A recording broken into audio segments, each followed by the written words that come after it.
বৃহন্নলাদের এবার মিলবে পুলিশের চাকরি। কলকাতা পুলিশে চাকরি পাবেন রূপান্তরকামীরা। জানা গিয়েছে, কলকাতা পুলিশের কনস্টেবল পদে এবার তৃতীয় লিঙ্গ বা রূপান্তরকামীদের নিয়োগ করা হবে। সম্প্রতি এই মর্মে সরকারি নির্দেশিকা প্রকাশিত হয়েছে।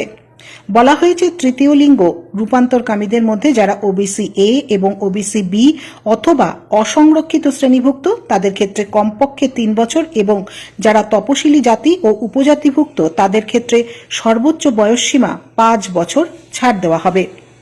অন্য শ্রেণীভুক্তদের মতো মাধ্যমিক বা সমতুল্য পরীক্ষায় উত্তীর্ণদের ক্ষেত্রে অ্যাডমিট কার্ড বা জন্ম শংসাপত্রের তারিখই বয়সসীমা হিসেবে বিবেচিত হবে। প্রার্থীদের বাংলায় পড়া, লেখা এবং বলা জরুরি।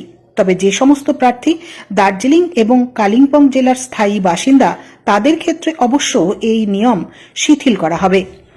বলা হয়েছে, মোট 23টি ক্যাটাগরিতে 3,464 জনকে কনস্টেবল পদে এবং 270 জনকে মহিলা কনস্টেবল পদে নিয়োগের উদ্যোগ নিয়েছে রাজ্য সরকার। তবে এক্ষেত্রে পরবর্তী পর্যায়ে কিছু পরিবর্তন হতে পারে।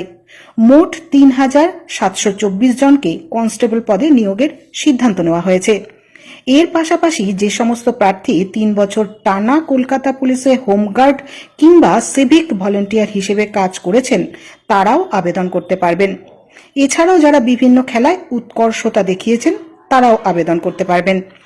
তবে তাদের national federation, state association of sports, inter university tournament অথবা national sports games for school education ইত্যাদি সংস্থার শংসাপত্র দাখিল করতে হবে। স্পোর্টস কোটায় আবেদন করতে গেলে অতিরিক্ত যোগ্যতা হিসেবে ব্যক্তিগত ইভেন্টের ক্ষেত্রে অন্তত 8ম স্থানাধিকারী হতে হবে। দলগত সাফল্যের ক্ষেত্রে সেমিফাইনাল স্তর পর্যন্ত প্রার্থীকে খেলার অভিজ্ঞতা যোগ্যতামান হিসেবে ধরা হবে। এছাড়াও যেসব প্রার্থী দেশ অথবা আন্তর্জাতিক স্তরের প্রতিযোগিতায় অংশ নিয়েছেন তারাও আবেদন করতে পারবেন।